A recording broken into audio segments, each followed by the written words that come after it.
How's it going, everybody? Flint from Flint and Steel Survival bringing you this video today. We're going to be going over the bag I've had put together for quite a while. I call it my bushcraft bag. It's also kind of the bag I'll carry on day hikes. Anything where I will be going out into the woods, wilderness, stuff like that. Even taking four-wheeler drives.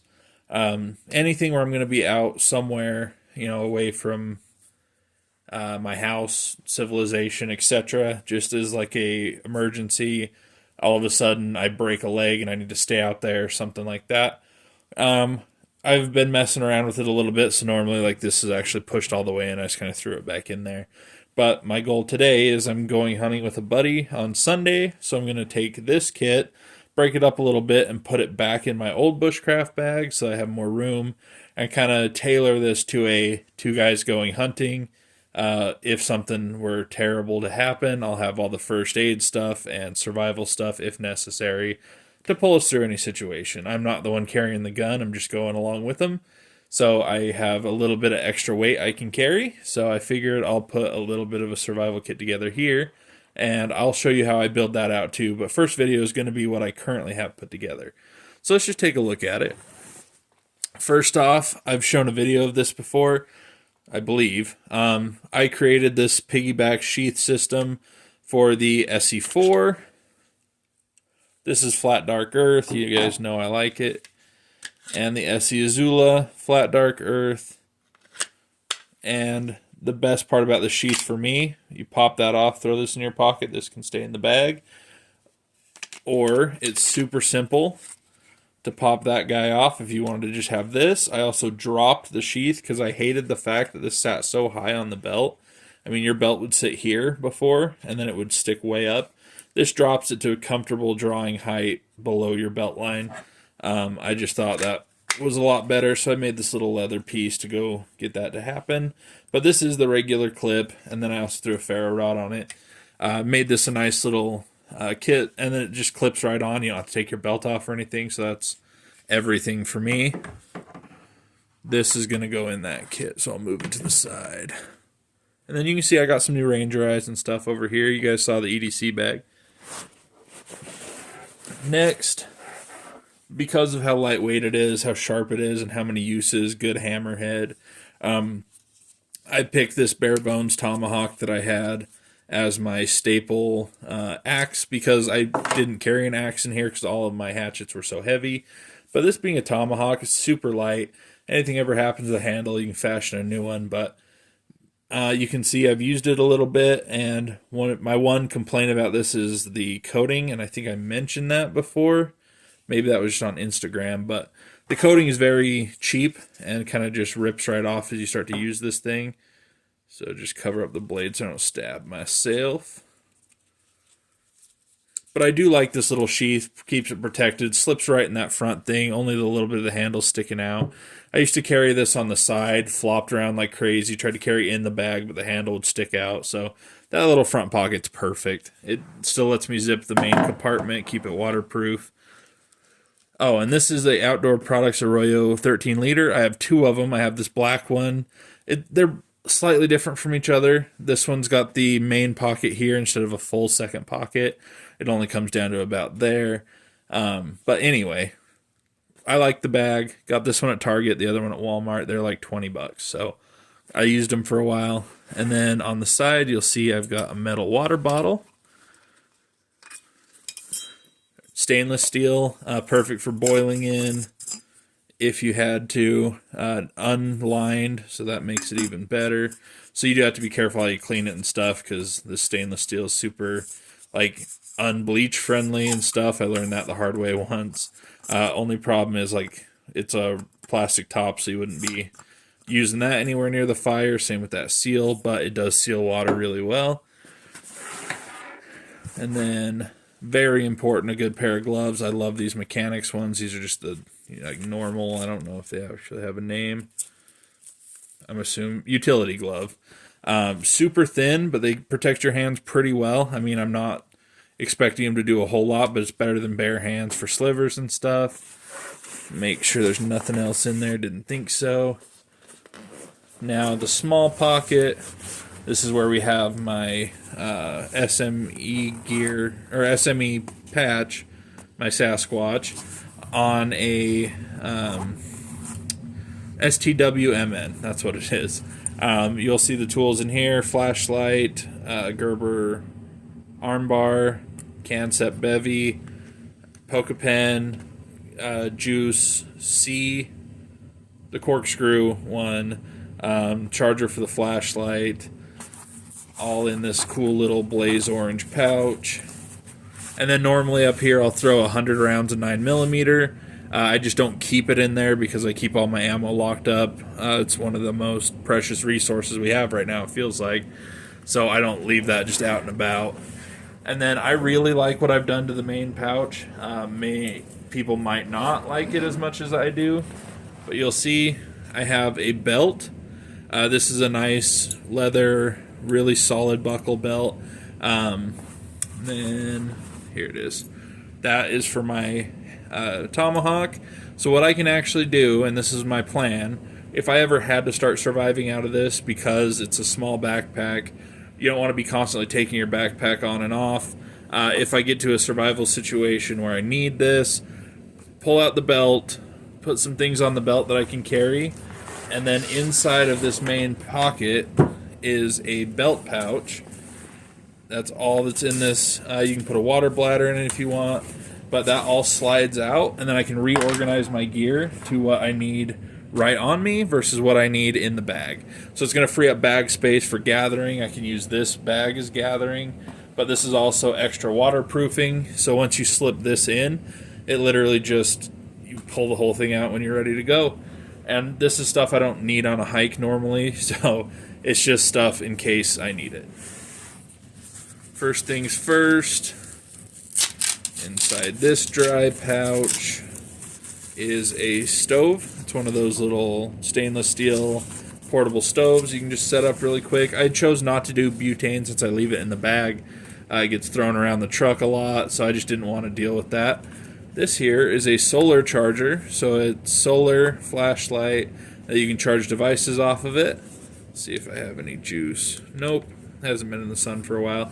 I think you can also recharge these, but I always just usually set them out in the sun or hook it to my pack, which is why this is here, as soon as I start going somewhere if I need it. Next up, some Blaze Orange Tough Line. So this is 550 cord. Can be used for a multitude of emergencies. Yeah, there's nothing special about this, I don't think. Next up, the all-important Shemagh. This is my pirate one. Just some shade, some extra cloth. Then you'll see I have another ferro rod. That's a monster one and a 50 cal bullet I got from my buddy, Lee Ralph. Then here's this cheap little Bear Grylls survival kit. I've had this for what seems like since I first started gear and EDC stuff. Bic lighter. There's some stuff I added. A little mag light. Dental floss. Fire scraper and a whistle. Duct tape roll. Aha, here's my little fire starter. And magnesium. Sorry, I couldn't think of the word. Magnesium on the back, ferro rod on the front.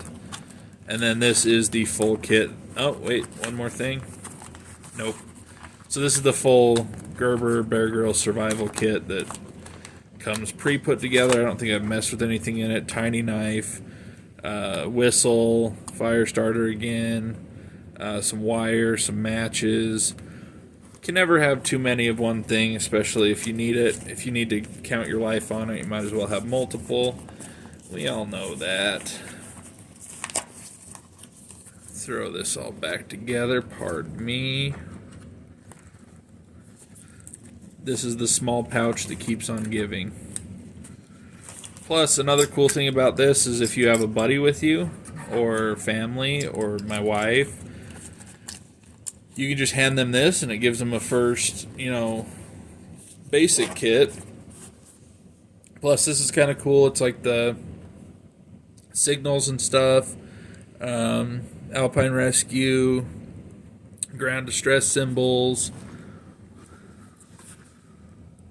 Next up, because this is kind of a bushcraft kit, had to have something to have a little bit of fun. So this is my Draco, I believe. It's a Drecky fire kit. The striker for it actually is burnt into the lid of each one. Cotton, char cloth, flint. So it's a flint and steel kit, just for fun. Not all this has to be serious. Sometimes it's just fun to go out and practice your flint and steel. Next, we have some gear.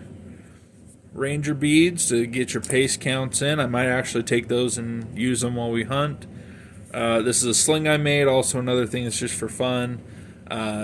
Obviously, you wrap this around your finger, hold this, swing it around, and then you let go of this piece, and then it throws your projectile. Had a lot of fun with this. Hardly looks used, but have used it. Super easy to make you want to get good with it. It's a lot of fun. And then here's a arrowhead, one of the hardest things in nature to make. I mean, you can make them, but why not have one if you need it? Survival, you don't want to play around if you don't have to. But it is fun to try to nap flint into arrowheads and stuff if you haven't tried it. Also, doing it with glass bottles is a lot of fun. Here's a fire starting necklace I got from a family member. Another fire starting necklace with a lighter and a ferro rod. This one's a frog tag gear. Haven't seen him on in a while, so I hope he's doing alright. Next up, a file. You never know how handy these are till you don't have one. Sharpening the tomahawk, sharpening all sorts of stuff.